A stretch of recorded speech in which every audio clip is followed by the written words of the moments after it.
So yeah, keep your eyes out for that. We'll be shouting about that when we can and when we've got news on it. But as every good tasting should end with, we're going to try our coffee rum next. So I shouldn't really have a favourite child, but when it comes to the rums, this is probably edging it. So this is made by distilling coffee beans, cacao nibs and vanilla pods inside our still. And that comes to as a clear rum, and then we add a bit of caramel in there, gives it that rich colour, but it also balances out those kind of rich coffee and dark chocolate notes that are coming through from the distillation. A lot of people describe this as a 42% espresso martini. So how I like to drink it is after a meal, a couple of ice cubes, a healthy glug of rum, and just kind of sip away on it, and it's absolutely to die for. You can make it into an espresso martini. And it's even easier than normal because you don't need the vodka or the Kahlua. The rum has the kind of strength of the vodka and the coffee of the Kahlua, so ditch those and just replace it with a coffee rum, and it makes the best espresso martini you've ever tried.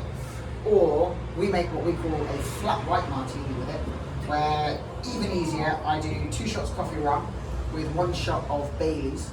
Give it a really good shake over ice and straight into the glass. And that kind of creaminess from the Baileys mixes with the coffee, the chocolate, everything else. And an extra bonus, depending on what you think, is that the flat white martini, just like the coffee rum, is completely caffeine free. So I'd like to say that I'm a genius and I deliberately made it caffeine free. It was actually, we made batch 2 of the coffee rum before I realised it was caffeine free. Because boring chemistry bit is that caffeine's boiling point is really, really high, about 180 degrees. None of the caffeine escapes the still. And because I put all of the coffee beans inside the still, and that's how we flavoured it, it kind of is naturally caffeine free when it comes out. But what it means is if you're drinking it neat or as a flat white martini after a meal on an evening, then you can have 5, 6, 7 of them. And you can still sleep soundly at night and not be wide awake with all the caffeine.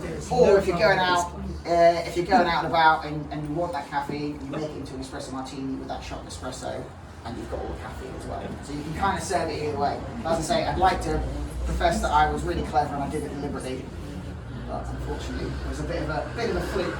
But come up and have a little try. As I say, it goes really, really well neat. If you like an espresso martini, you're going to hopefully absolutely love it. We have converted a few people before that said, oh, I love coffee, but I don't really like coffee flavoured things.